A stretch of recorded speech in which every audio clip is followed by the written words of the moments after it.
On vous a dit que l'histoire s'arrêtait à la résurrection. C'était faux. Pendant 40 jours après sa résurrection, Jésus a parcouru la terre enseignant à ses disciples les plus proches. 40 jours. Pourtant, la plupart des chrétiens n'ont jamais entendu un seul mot de ce qu'il a réellement dit durant cette période. Parce que ces enseignements ont été délibérément effacés de la Bible. Certes, il était impossible de les effacer partout.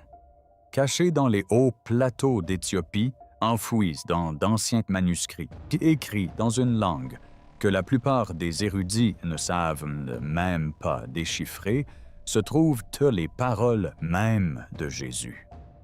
Et lorsque vous découvrirez le contenu de ces textes, vous comprendrez exactement pourquoi l'Église a passé des siècles à s'assurer que vous ne le découvriez jamais. Les prédictions de Jésus concernant notre monde moderne sont d'une justesse troublante qui vous donnera la chair de poule. Ce qu'il a révélé sur la réalité elle-même contredit tout ce qu'on vous a enseigné. Et les avertissements qu'il a lancés ne concernent pas un avenir lointain. Ils concernent le présent. Si cela remet en question tout ce que vous pensiez savoir sur le christianisme, cliquez sur « J'aime » et abonnez-vous, car la suite va vous époustoufler encore plus. Permettez-moi de vous poser une question. Combien de livres compte la Bible selon vous? Si vous avez répondu 66, vous avez presque raison. Voilà le nombre de livres que contient la Bible protestante utilisée par la plupart des chrétiens occidentaux. Mais voici ce que personne ne vous dit, ce nombre est arbitraire. Ce n'est ni divin ni sacré. Ce sont des hommes au pouvoir qui ont décidé de ce qu'ils ont inclus et de ce qu'ils ont exclu pour des raisons bien précises. Prenons l'exemple de l'Éthiopie. L'Église orthodoxe éthiopienne possède une Bible. Et leur Bible compte 80 et un livre, pas 66, mais bien 81. Cela représente 15 livres entiers des Écritures qui sont restés dans des églises éthiopiennes pendant près de 2 ans, alors que le reste du monde ignore jusqu'à leur existence. Réfléchissez-y un instant. 15 livres des enseignements entiers, des textes complets, tout simplement disparus, effacés, supprimés de la version du christianisme qui s'est répandue en Europe et a fini par gagner l'Amérique. Comment cela a-t-il pu arriver? Revenons au IVe siècle. Des missionnaires syriens se rendirent dans le royaume d'Aksum, ce que nous appelons aujourd'hui l'Éthiopie. Ils apportèrent avec eux une immense collection d'écrits sacrés. Il ne s'agissait pas seulement d'évangiles et de lettres, mais aussi de visions apocalyptiques, de récits de rencontres angéliques et de descriptions détaillées des enseignements de Jésus après sa résurrection. Rome était en train de bâtir son empire. Et pour bâtir un empire, il faut maîtriser le récit. L'Église romaine a examiné tous ces textes foisonnants, mystiques et puissants, et a pris une décision. Certains étaient trop dangereux, trop incontrôlables, trop susceptibles de remettre en question l'autorité. Alors, on les a éliminés. Mais c'est là que ça devient intéressant. L'Éthiopie était différente. Isolée géographiquement dans les montagnes, elle n'a jamais été colonisée ni conquise. L'Église éthiopienne n'était pas soumise à Rome. Ils n'ont pas suivi les règles de Rome. Ils n'ont pas remanié leur Bible pour satisfaire les évêques européens. Ils ont tout conservé. Et pendant les 1700 années suivantes, tandis que les empires s'élevaient, s'effondraient, tandis que l'Église occidentale se querellait, se divisait et se réformait, l'Éthiopie demeurait paisiblement dans ses montagnes, préservant des textes que le reste de la chrétienté avait complètement oubliés. Ce ne sont pas des notes de bas de page obscures. Ce ne sont pas des détails insignifiants. Nous parlons de livres qui bouleversent notre compréhension des enseignements de Jésus, de sa personnalité et de ses prédictions pour l'avenir. L'un des plus importants est le Mashafakan, le livre de l'Alliance. Son contenu est absolument explosif. Voici ce que vous avez appris à l'Église. Jésus C'est mort et c'est ressuscité. Le troisième jour est apparu à ses disciples, puis est monté au ciel. Fin de l'histoire. Il est temps de chanter un cantique. Mais ce n'est pas toute l'histoire. Loin de là, entre la résurrection et l'ascension, il y a eu un intervalle de 40 jours. La Bible en parle, Actes 1:3. Jésus est apparu à ses disciples pendant 40 jours et leur a parlé du royaume de Dieu. 40 jours, c'est presque 6 semaines. Jésus était vivant sur terre dans son corps ressuscité et enseignait à ses plus proches disciples. Alors, voici ma question: que leur enseignait-il? La Bible traditionnelle ne nous en dit presque rien. Quelques versets épars de vagues allusions au royaume de Dieu. C'est tout. Pour 40 jours d'enseignement du Christ ressuscité, nous n'avons droit qu'à quelques paragraphes. À moins de lire les textes éthiopiens, le Mashafakan prétend être le récit authentique des enseignements de Jésus durant ces 40 jours. Et croyez-moi, le Jésus de ces pages n'est pas la figure douce et timide que l'on voit dans les peintures des écoles du dimanche. Ce Jésus parle avec une autorité brute et sans filtre. Il est le roi du ciel et de la terre. Et il donne ses dernières instructions avant de quitter la planète. Et ces instructions ne sont pas réjouissantes. Ce n'est pas facile. Et ce n'est certainement pas ce que l'Église voulait que les gens entendent. Jésus dit à ses disciples d'aller dans le monde et de bâtir le royaume de Dieu. Mais c'est crucial, ce n'est ni par le pouvoir politique, ni par la conquête militaire, ni par la construction d'institutions et de hiérarchies. Le Saint-Esprit, dit-il, est la seule véritable puissance dont ils auront besoin. Et là, il lâche une bombe. Ce qui se passe dans le cœur d'une personne compte infiniment plus que les temples, les rituels ou les cérémonies religieuses. Réfléchissez-y. Jésus, le fondateur du christianisme, dit à ses disciples que tous les attributs extérieurs de la religion, les édifices, les cérémonies, les rituels, sont secondaires. Ce qui compte, c'est la transformation intérieure. Mais vient ensuite la prophétie. Et c'est là que ça devient glaçant. Jésus prédit que ses paroles seront déformées, que l'on utilisera son nom à des fins personnelles, qu'un jour viendra où des foules scanderont son nom dans les rues, construiront d'immenses églises en son honneur, porteront des croix autour du cou, mais auront le cœur complètement vide. Il dit, et je paraphrase ici, que l'on bâtira des temples d'or et de pierre, en oubliant que le véritable temple est l'âme humaine. Regardez autour de vous le christianisme moderne, ces méga-églises au budget de plusieurs millions de dollars, ces télévangélistes voyageant en jet privé, ces prédicateurs de l'évangile de la prospérité vendant des miracles contre des dons, ces chefs religieux englués dans des scandales à répétition. Ces paroles d'il y a 2-0 ans ne sont plus une prophétie. Ce sont des descriptions de la situation actuelle. Mais Jésus ne s'arrête pas là. Il entre dans les détails. Il décrit les guerres qui seront menées en son nom. Il parle de mensonges pris pour des vérités et de vérités qualifiées de mensonges. Et puis, il y a cette phrase qui me bouleverse à chaque fois que je la lis. « Heureux ceux qui souffrent pour mon nom, non en parole, mais en silence. » Qu'est-ce que cela signifie? Cela signifie que les vrais croyants, ceux qui ont réellement suivi les enseignements de Jésus, ne sont pas ceux qui font le plus de bruit. Ce ne sont pas ceux qui ont des émissions de télévision et des livres à succès. Ce sont les discrets, les oubliés, ceux qui souffrent en silence, tandis que d'autres profitent du nom de Jésus. Si cela ne décrit pas notre paysage religieux actuel, je ne sais pas ce qui le décrit. Les prophéties sont donc troublantes, mais ce n'est que le début. Ce que Jésus a montré ensuite à ses disciples était si intense, si explicite, que l'Église occidentale a jugé préférable que personne ne le lise. Vous avez entendu parler du livre de l'Apocalypse, n'est-ce pas l'Apocalypse de Jean? C'est le dernier livre de la Bible rempli de bêtes féroces de dragons et annonçant la fin du monde. Eh bien, il existe une autre Apocalypse. On l'appelle l'Apocalypse de Pierre.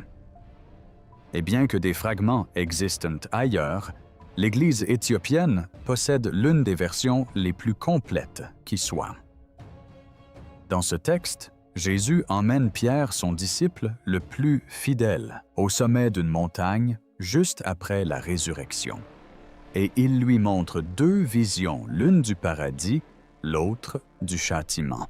Attention, ce que je vais décrire est assez cru. Ce n'est pas un sermon apocalyptique classique. C'est détaillé, précis et profondément troublant. D'après le texte, Jésus montre à Pierre le sort réservé à certaines catégories de pécheurs. Les châtiments sont adaptés à la gravité des crimes. Les juges corrompus qui ont accepté des pousses de vin seront plongés à jamais dans un fleuve de feu jusqu'aux genoux. Ceux qui ont fait de faux témoignages au tribunal sont représentés, se mordant la langue dans une agonie insoutenable, incapables de parler, incapables de mentir plus longtemps. Ceux qui exigeaient des taux d'intérêt exorbitants et exploitaient les pauvres sont suspendus par les paupières au-dessus des flammes. L'imagerie est si intense qu'elle rend l'enfer de Dante, écrit plus de 1000 ans plus tard, presque inoffensif en comparaison. Pourquoi Jésus a-t-il montré cela à Pierre? Pourquoi a-t-il pris son disciple bien-aimé et lui a-t-il infligé des cauchemars pour le restant de ses jours? Le texte nous donne la réponse. Il ne s'agissait pas seulement d'une punition, mais aussi d'un avertissement.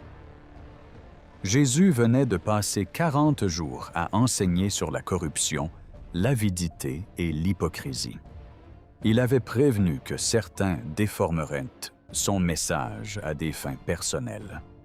Et maintenant, il montrait à Pierre, de manière visuelle et viscérale, ce qui était réellement en jeu.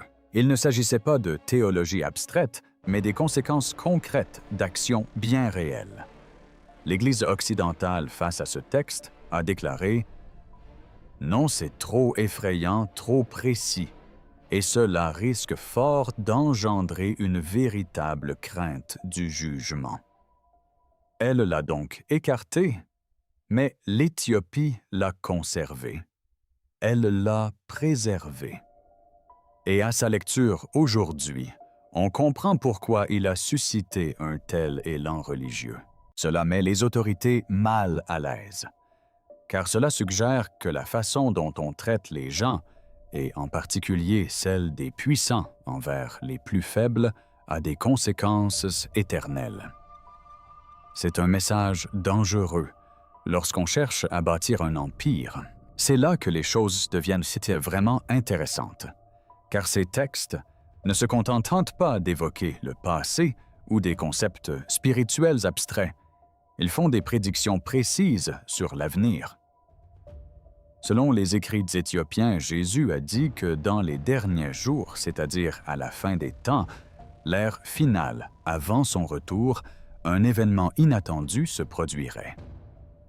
Sa voix s'élèverait à nouveau, mais pas là où on l'attendrait, ni au Vatican, ni par des prédicateurs célèbres, ni par de puissantes institutions religieuses. Jésus a dit que sa voix viendrait des marges des déserts, des montagnes, des descendants d'esclaves, des peuples et des lieux que les puissants avaient été rejetés et oubliés. Mon esprit dit, le texte parlera à travers ceux que les puissants ignorent. Cela bouleverse complètement la vision traditionnelle du christianisme. L'implication est si claire. Si vous cherchez la vraie foi, la vraie vérité, ne vous tournez pas vers les plus hauts gradés de la hiérarchie religieuse. Regardez en bas. Regardez ces gens auxquels personne ne prête attention. Et où cette Bible ancienne a-t-elle été préservée tout ce temps? En Éthiopie, un pays d'Afrique, un lieu que le christianisme occidental a largement ignoré pendant des siècles. un pays dont les ancêtres ont été réduits en esclavage colonisé, considéré comme primitif par les chrétiens européens. L'ironie est presque trop frappante. Mais ce n'est pas tout. Les textes éthiopiens décrivent l'enseignement de Jésus sur le combat spirituel sur les anges et les démons, sur les forces obscures qui influencent le monde. Et il donne des instructions très précises sur la manière de combattre ces forces. Non pas avec des armes, non pas par le pouvoir politique, mais par la prière. Mais pas le genre de prière qu'on apprend à l'Église. Un texte cite Jésus disant « Que votre corps devienne une prière vivante ». Un autre dit « Que votre silence soit plus éloquent que les sermons ». C'est le christianisme mystique. C'est la foi vécue. Il s'agit de transformation personnelle et non de religion institutionnelle. Et c'est précisément pour cela que c'était dangereux. Car si les gens peuvent entrer en contact direct avec Dieu, s'ils peuvent devenir des prières vivantes par eux-mêmes, alors ils n'ont plus besoin de prêtres, d'évêques ou de papes pour faciliter ce contact. L'Église perd son monopole sur l'accès spirituel. Bon, il faut qu'on parle des choses vraiment troublantes, parce que certains de ces textes éthiopiens vont bien au-delà de la prophétie et de l'avertissement. Ils explorent la nature même de la réalité. D'après ses écrits, Jésus enseignait que la mort physique ne marque pas la fin de la conscience. Le corps, expliqua-t-il, est comme un vêtement, il s'use, il vieillit, et finalement, on s'en débarrasse. Mais l'esprit, la partie consciente de nous-mêmes, perdure. À la mort du corps, l'esprit retourne à sa demeure originelle. Or, ce concept n'est pas propre au texte éthiopien. Mais c'est là que cela devient étrange. Jésus enseignait apparemment que le véritable danger n'est pas la mort physique, mais la mort spirituelle. Il la décrivait comme une mort qui se manifeste par un cœur qui bat encore. Réfléchissez un instant à cette image. Une personne qui paraît vivante, qui respire, parle, travaille, qui accomplit les gestes de la vie, mais qui intérieurement est complètement vide, spirituellement morte. Combien de personnes connaissez-vous qui correspondent à cette description? Peut-être l'avez-vous vous-même ressenti vivre en pilote automatique, se sentir déconnecté, comme s'il manquait quelque chose d'essentiel. Selon ces textes, Jésus appelait cela la mort spirituelle. Et il disait qu'elle est pire que la mort physique, car au moins, lorsque le corps meurt, l'esprit peut poursuivre son chemin. Mais si votre esprit est déjà mort de votre vivant, c'est une véritable tragédie. Et c'est là que les choses deviennent vraiment philosophiques. Certains textes éthiopiens contiennent des idées qui ressemblent étrangement aux enseignements gnostiques antiques. Le gnosticisme était un mouvement chrétien primitif que l'Église dominante déclara hérétique et tenta d'éradiquer. Les gnostiques croyaient que le monde physique avait été créé par un faux Dieu, un être qui se prenait pour la divinité suprême, mais qui en réalité ignorait l'existence du vrai Dieu. Cela vous paraît fou. Pourtant, certains textes éthiopiens décrivent précisément ce scénario. Ils parlent de deux créateurs, le vrai Dieu lumière pur, esprit pur, source de toutes choses, et un autre être parfois appelé le demi-désir, ou le bâtisseur des ombres. Cet être secondaire, dans son arrogance et son ignorance, a créé le monde physique. Il se croyait le seul Dieu ignorant l'existence d'une puissance supérieure.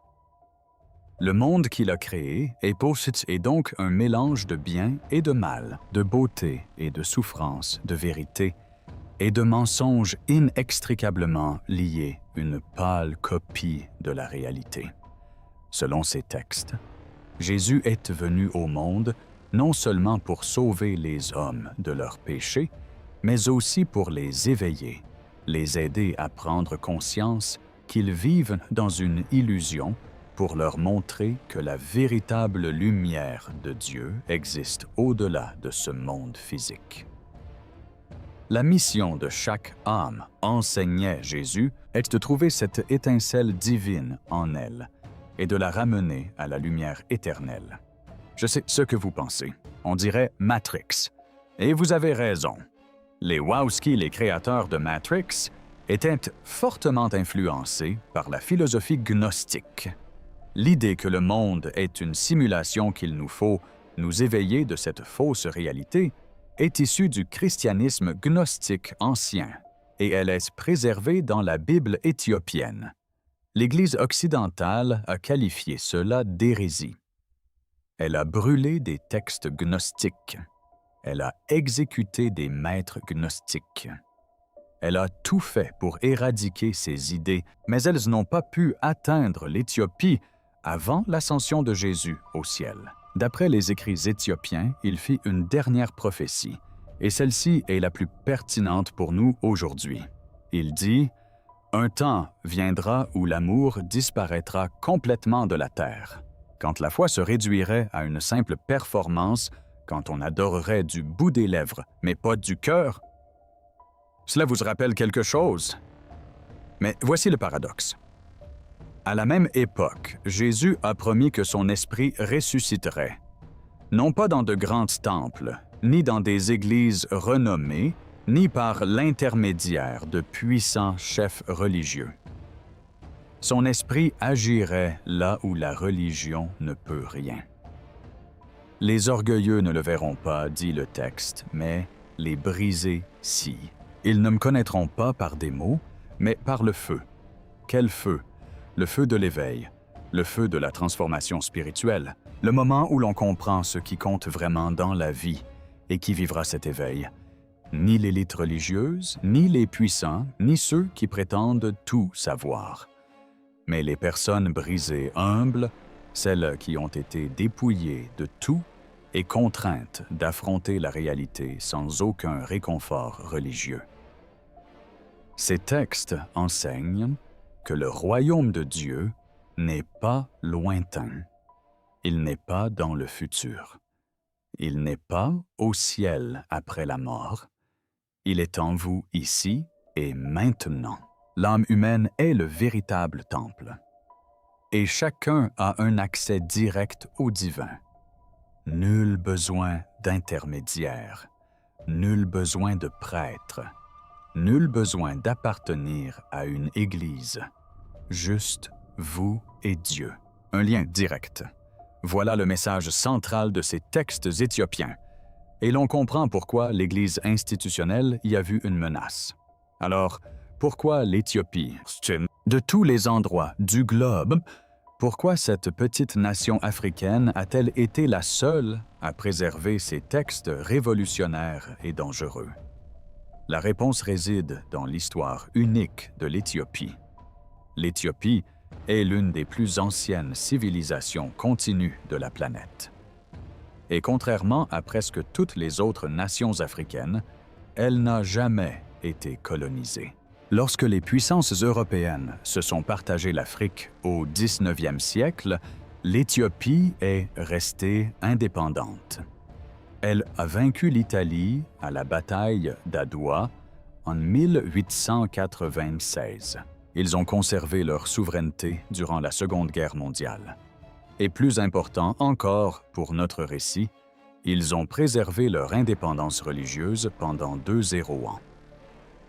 De nombreux Éthiopiens font remonter leurs origines à l'époque biblique. Selon leur épopée nationale, la reine de Saba, Kabra Nagast, était éthiopienne. Lors de sa visite au roi Salomon à Jérusalem, ils eurent un fils nommé Ménélik. Et lorsque Ménélik revint en Éthiopie, selon la tradition, il apporta avec lui l'Arche d'Alliance. Oui, cette Arche d'Alliance, celle du film « Les aventuriers de l'Arche perdue », le coffre recouvert d'or contenant les 10 commandements originaux écrits du doigt de Dieu lui-même.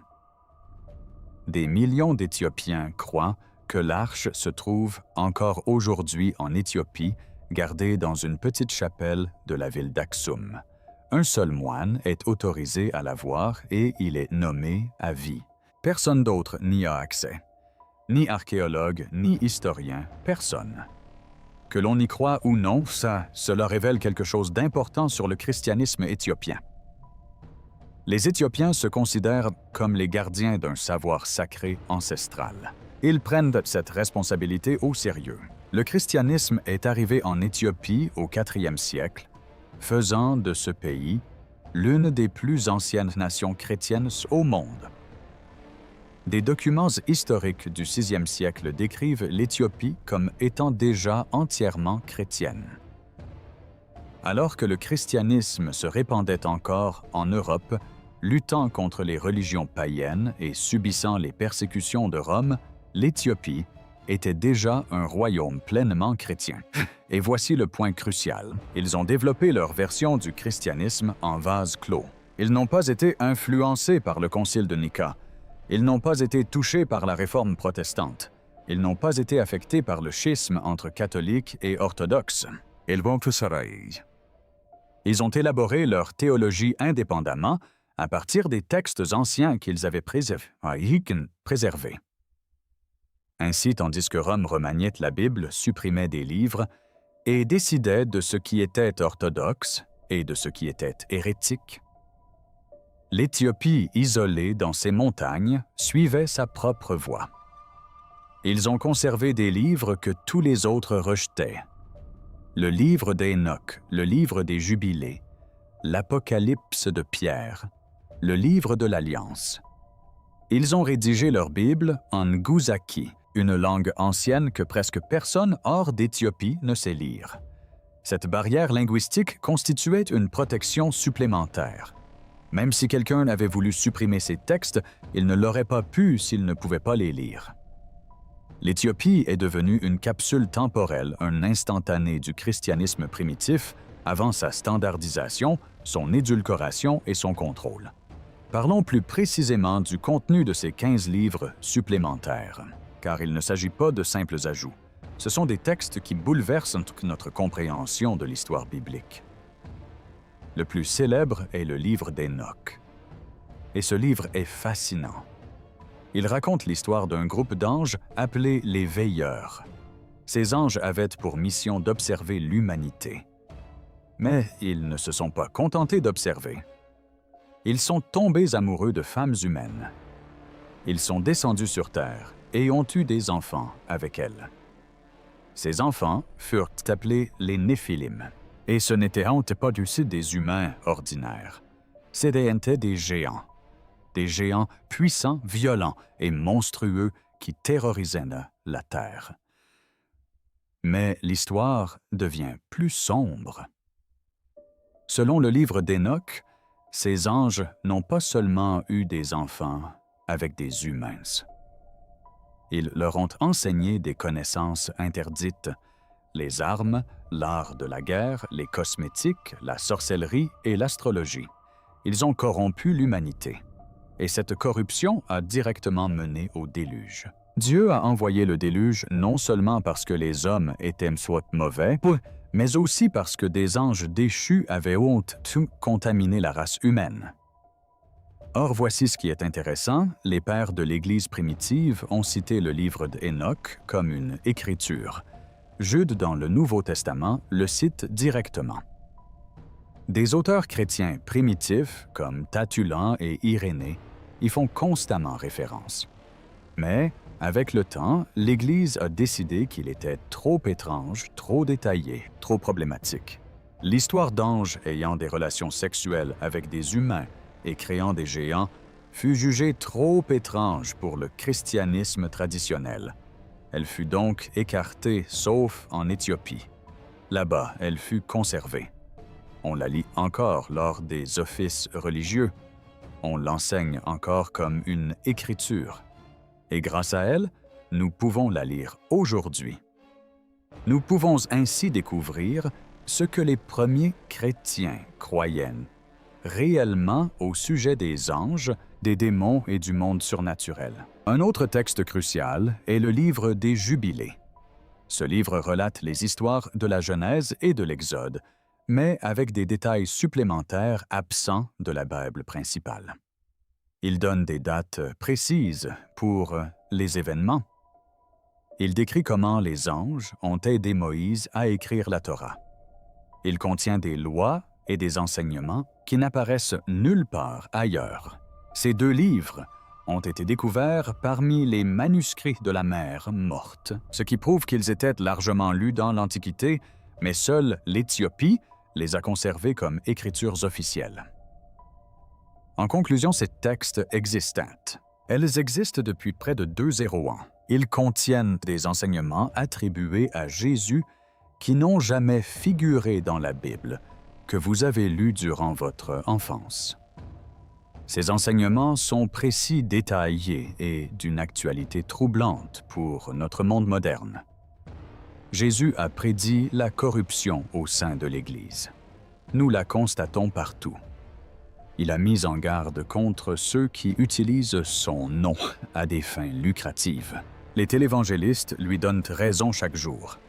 Il disait que la vérité serait qualifiée de mensonge et les mensonges de vérité. Voyez notre paysage politique et religieux. Il a décrit une époque où la foi deviendrait une simple performance, où l'on adorerait Dieu du bout des lèvres, sans y mettre tout son cœur, où l'on érigerait des temples colossaux, tandis que le véritable temple, l'âme humaine, serait négligé. Ce n'est plus une prophétie, c'est la réalité d'aujourd'hui. Ces textes éthiopiens dressent un portrait de Jésus qui met mal à l'aise les autorités religieuses, un Jésus qui privilégie la transformation intérieure à la religion extérieure, qui s'exprime à travers les marginalisés plutôt que les puissants, qui enseigne que chaque personne a un accès direct à Dieu et que Jésus est dangereux non pas pour les gens ordinaires, mais pour les institutions fondées sur le contrôle de l'accès au divin. La question cruciale demeure, ces textes sont-ils authentiques? Jésus a-t-il réellement prononcé ces paroles durant les 40 jours qui ont suivi la résurrection? Nous ne pouvons l'affirmer avec certitude. La vérification historique est impossible.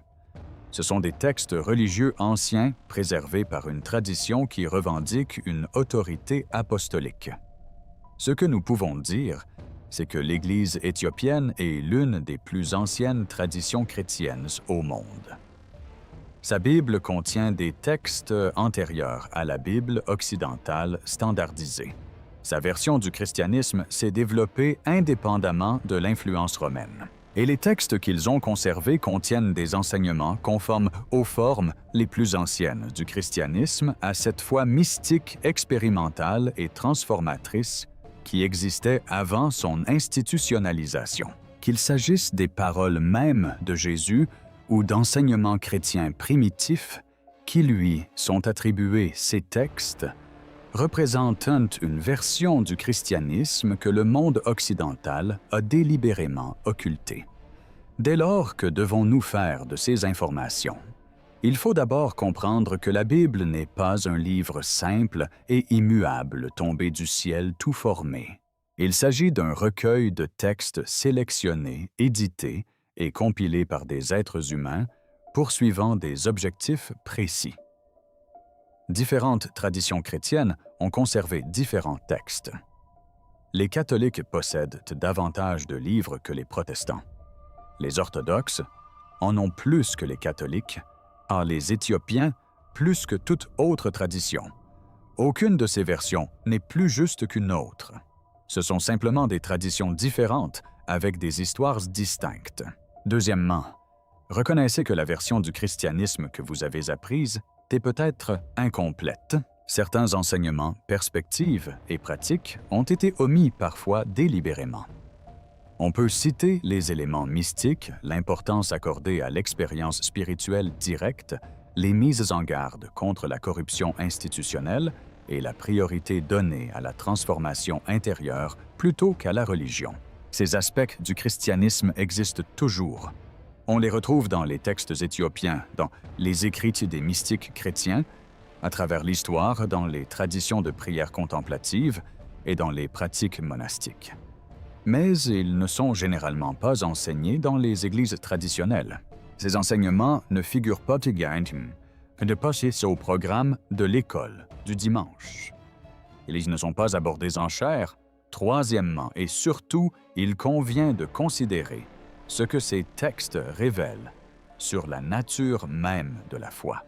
Si Jésus a réellement enseigné que le royaume de Dieu est en vous, s'il a réellement affirmé que ce qui importe, c'est la transformation intérieure plutôt que la religion extérieure, alors votre relation avec le divin est fondamentalement personnelle. Vous n'avez besoin d'aucune permission. Vous n'avez besoin d'aucun accès spécial. Vous n'avez besoin de passer par aucun intermédiaire. Le temple est en vous. Cela ne signifie pas que les religions organisées sont inutiles. La communauté est importante. La tradition a de la valeur. Les pratiques partagées créent des liens. Mais cela signifie que l'autorité suprême, donc votre vie spirituelle, n'est ni l'Église, ni le prêtre, ni la Bible elle-même. C'est votre expérience directe du divin. C'est une idée radicale. Elle l'était il y a 2 ans.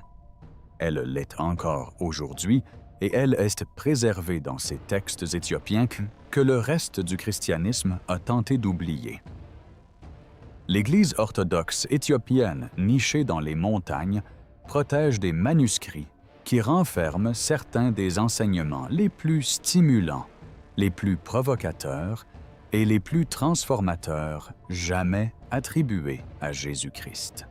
Ces textes décrivent un Jésus qui a prédit la corruption des institutions, qui a préféré les faibles aux puissants, qui a enseigné que la réalité est plus complexe que nous ne l'imaginons, qui a promis que son esprit agirait là où la religion ne peut pas. Pendant 7 siècles, tandis que l'Église occidentale bâtissait des empires, menait des guerres et accumulait richesses, et pouvoir l'Éthiopie a préservé en silence ses paroles, à la fois dangereuses, magnifiques et révolutionnaires. Les enseignements sont là. Les avertissements sont clairs. Les prophéties sont précises. La seule question qui demeure est de savoir si nous aurons le courage de les écouter. Car ce que ces textes se révèlent, ce n'est pas seulement de l'histoire. C'est un miroir tendu au christianisme moderne, nous révélant précisément ce que Jésus avait prédit. C'est aussi une invitation à quelque chose de plus profond, de plus authentique, d'incontrôlable par les institutions et insaisissable par les bâtiments, une connexion directe avec le divin, une transformation personnelle, un éveil le feu dont parlait Jésus. Êtes-vous surpris? Si cela a changé votre vision du christianisme, n'hésitez pas à en parler. Aimez cette vidéo, abonnez-vous à la chaîne et partagez cela avec quelqu'un qui a besoin d'entendre ce message. La vérité a été cachée trop longtemps. Il est temps d'en parler.